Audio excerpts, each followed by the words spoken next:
কিন্তু কথাটো হ'ল মোৰ কথাটো স্পষ্ট যে যদি গৌৰৱ গগৈ পাকিস্তানৰ লগত লিংক লগাইছে ভাৰতৰ নিৰাপত্তাৰ বস্তু যদি সঁচাকৈ বিক্ৰী কৰিছে বা মনে মনে গোপনে যদি দিছে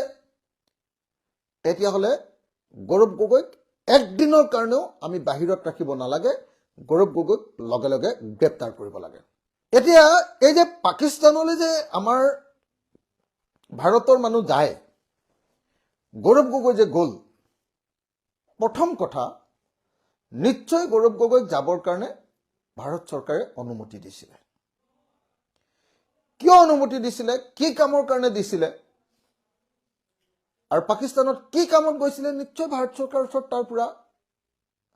প্ৰমাণ আছে নিশ্চয় মই ভাবো যে যেতিয়া ভিজা লয় তেতিয়াহ'লে সেই কাৰণবিলাক নিশ্চয় তেওঁ সেইখন দেশৰ ওচৰতো ব্যাখ্যা কৰিব লাগে আৰু চাগে আমাৰ ভাৰত চৰকাৰেও যেতিয়া তেওঁক যাবলৈ অনুমতি দিয়ে তেতিয়া নিশ্চয় সেই কথাটো ক'ব লাগে যে টুৰিষ্ট পাৰপাছত গৈছিলে নে কি পাৰপাছত গৈছে নিশ্চয় পাছপৰ্টত চাগে লিখা থাকে দেই মই নাজানো মই মোৰ নিজৰ পাছপৰ্ট নাই বাৰু দেই মিছা কৈ লাভ নাই